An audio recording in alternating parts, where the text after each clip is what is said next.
Selamat bertemu kembali dalam renungan harian Katolik Senin 9 September 2024. Pada hari biasa pekan ke-23, Injil yang akan kita renungkan hari ini diambil dari Injil Lukas bab 6 ayat 6 sampai 11. Mari kita dengarkan. Tuhan bersamamu. Inilah Injil suci Yesus Kristus menurut Lukas.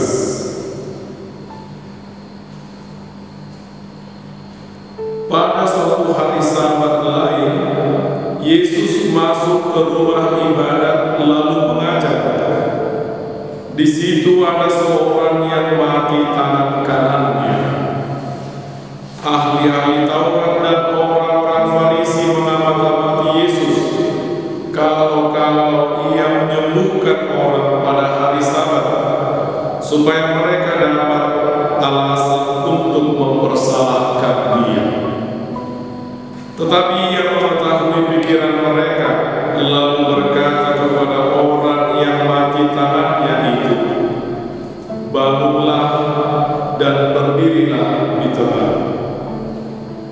Lalu Yesus berkata kepada mereka, "Aku bertanya kepada kamu, manakah yang diperbolehkan pada hari Sabat, berbuat baik atau berbuat jahat, menyelamatkan nyawa orang atau membinasakannya?" Sesudah itu ia memandang keliling kepada mereka semua, lalu berkata kepada orang sakit itu, "Ulurkanlah tanganmu." Orang itu berbuat demikian dan sembuhlah tangannya.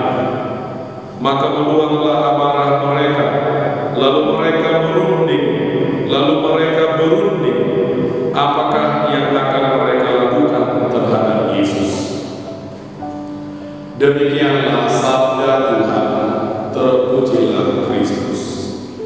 Bapak, Ibu, dan saudara-saudari yang dikasihi Tuhan, konteks bacaan Injil yang baru saja kita dengarkan adalah hari Sabat. Pada hari Sabat, seperti orang Yahudi lainnya, Yesus masuk ke Bait Allah dan mengajar di sana. Tidak ada yang salah dengan tindakan ini, sebab memang begitulah yang diharapkan terjadi pada hari Sabat. Orang-orang masuk ke Bait Allah untuk mendengarkan sabda Tuhan dan tidak boleh melakukan pekerjaan termasuk menyembuhkan orang sakit. Orang-orang Farisi dan ahli-ahli Taurat mulai mengamati Yesus kalau ia melanggar hukum hari Sabat, yakni menyembuhkan orang sakit.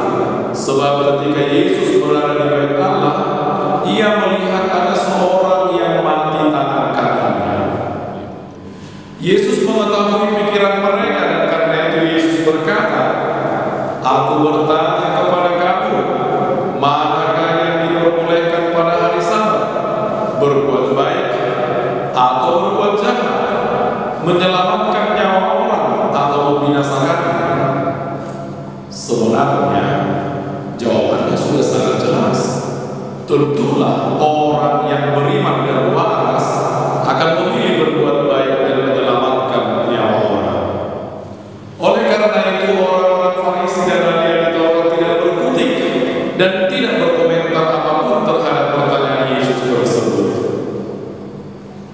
Bapak, Ibu, dan saudara-saudari yang dikasihi Tuhan, kita ingat bahwa Yesus pernah berkata, ia datang bukan untuk meniadakan hukum Taurat, tetapi menggenapinya. Yesus menyempurnakan hukum yang ada dengan cara menekankan hukum kasih lewat tindakan konkret terhadap sesama. Yesus tidak menolak dan melanggar hari Sabat, tidak, tetapi menggenapinya. Sebagaimana orang Yahudi lainnya pergi ke Bait Allah pada hari Sabat, Yesus pun melakukan hal yang sama. Ia pergi ke Bait Allah dan mengajar di sana. Hanya saja Yesus tidak hanya berhenti di sini. Ia tidak hanya pergi ke Bait Allah dan mengajar, tetapi juga melakukan sesuatu yang mendesak untuk dilakukan, yakni menyembuhkan orang sakit. Nyata Bapak Ibu dan saudara-saudari yang dikasihi Tuhan, bahwa Yesus sangat menekankan hukum kasih. Demikianlah Ia memberikan kita contoh bahwa kegiatan di bait Allah itu tidak menjadi penghalang bagi umat untuk melakukan tindakan kasih, yakni kebaikan.